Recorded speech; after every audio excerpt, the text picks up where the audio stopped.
meditation, yoga, plenty of sunshine, and various other esoteric methods enables a person to travel into other dimensions, known as astral travel, or astral projection, or remote viewing.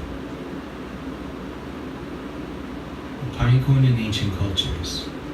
The pineal gland is depicted as a pine cone in ancient sculptures and in art.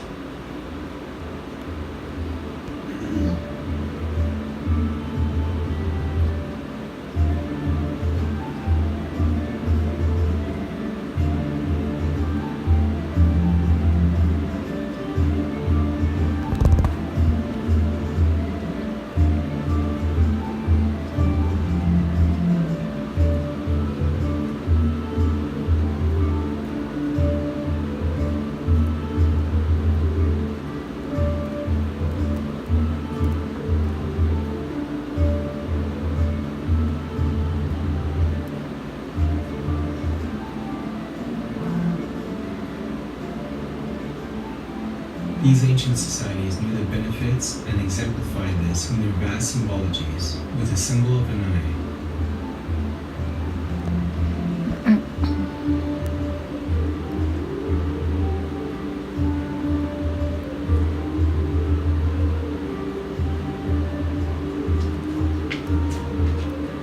Or a marking on their forehead.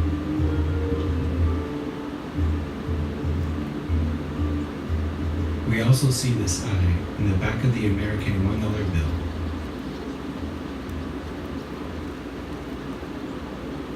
I believe that if you take away the seed of the soul, this disconnects our oneness with God and the power of our souls.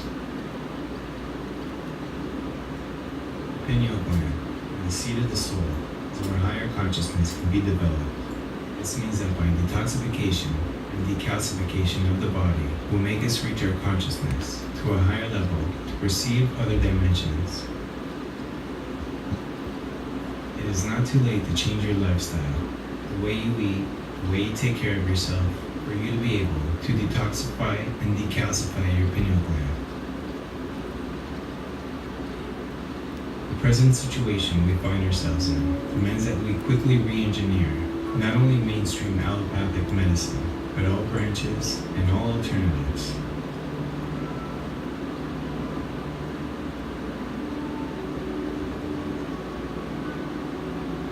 Remember, knowledge is power, and applied knowledge is freedom.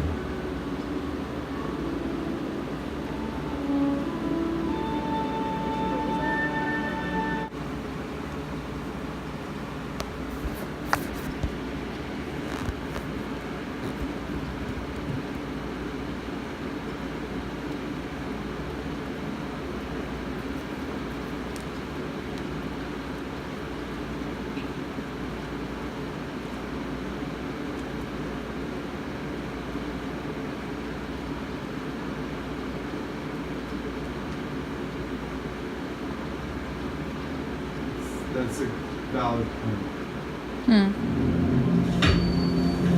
Turn it down a little bit. Good catch.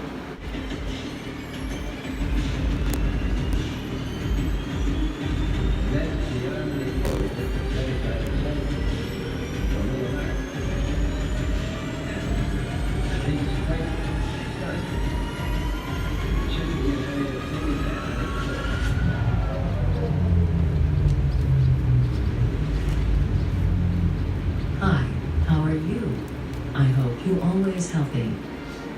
Welcome to my channel, World History Official. In this video, I would like to talk about the moon and flat earth. This is the truth. I will tell the truth. It's painful, but better to get hurt by the truth than comforted with a lie. Before I start it, remember to subscribe to your family, your friends, and everyone. I can't speak. I have speech disorder. So, I am sorry to use robot voice on the video. Many people complain about this, but now, I have to buy a better speech software with good voice. I also put the text on the video, so you can read them if you're not comfortable with this voice. So, here we go.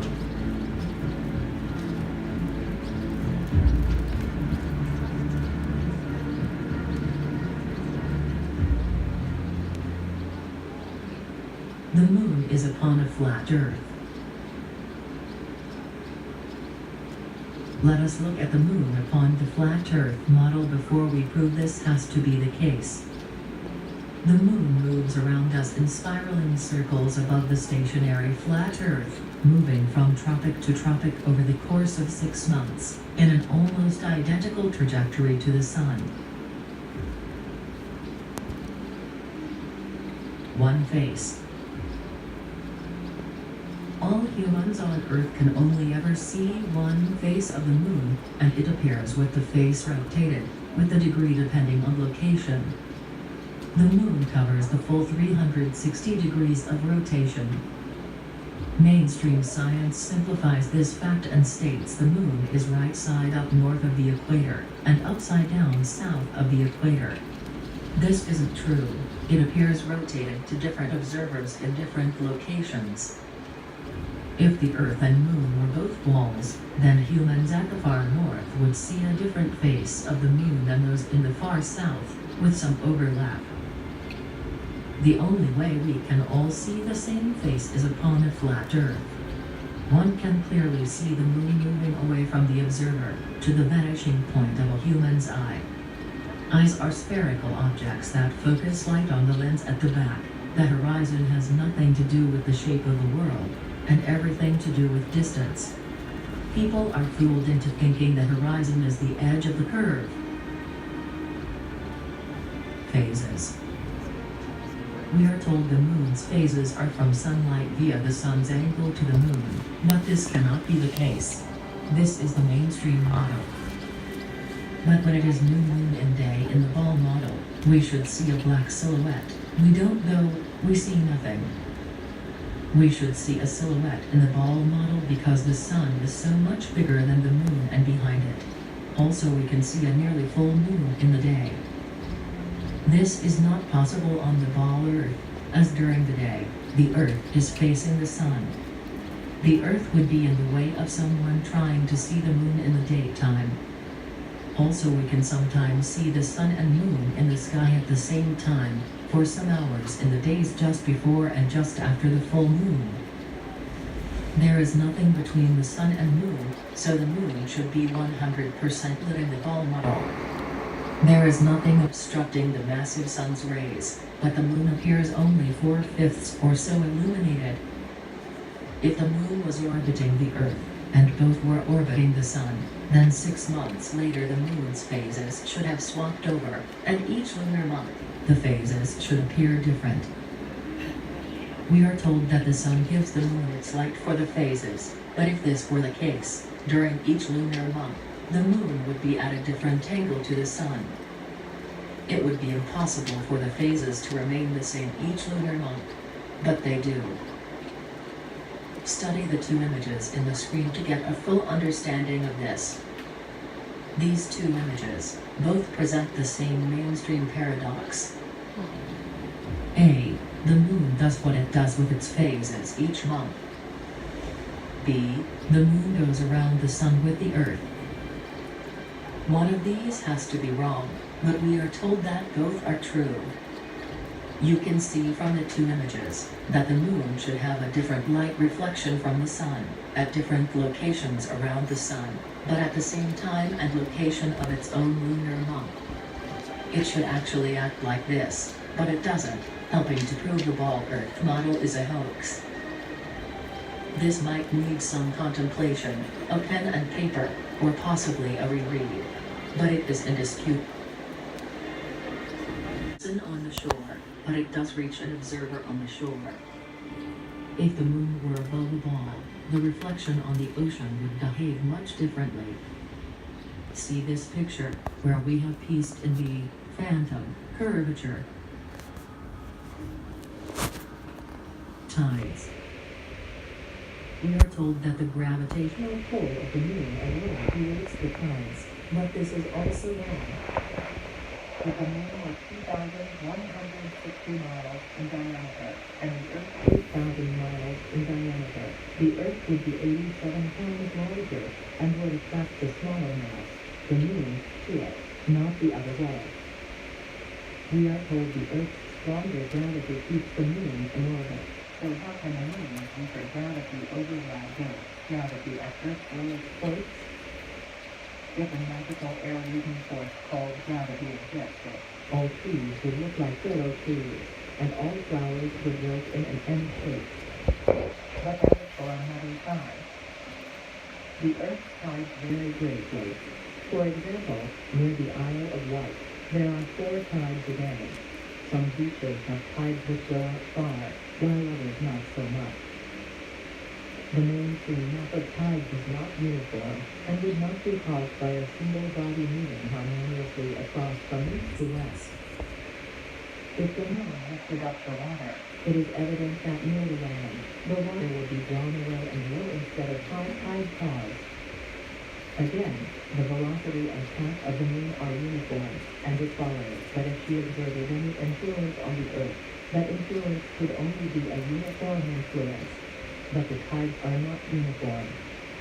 At Port Natal the rise and fall is about 6 feet, while at Guna, about 600 miles up the coast, the rise and fall is 26 feet. This effectually settles the matter that the moon has no influence on the tides. Tides are caused by the gentle and gradual rise and fall of the Earth on the bosom of the mighty deep. In inland lakes, there are no tides, which also proves that the moon cannot attract either the Earth or water to cause tides. But the fact that the basin of the lake is on the Earth which rests on the waters of the deep shows that no tides are possible, as the waters of the lake together with the Earth rise and fall, and thus the tides at the coast are caused, while there are no tides on waters unconnected with the sea. By Thomas Blanchett, Zetetic Cosmogony. It is affirmed that the intensity of attraction increases with proximity, and vice versa. How?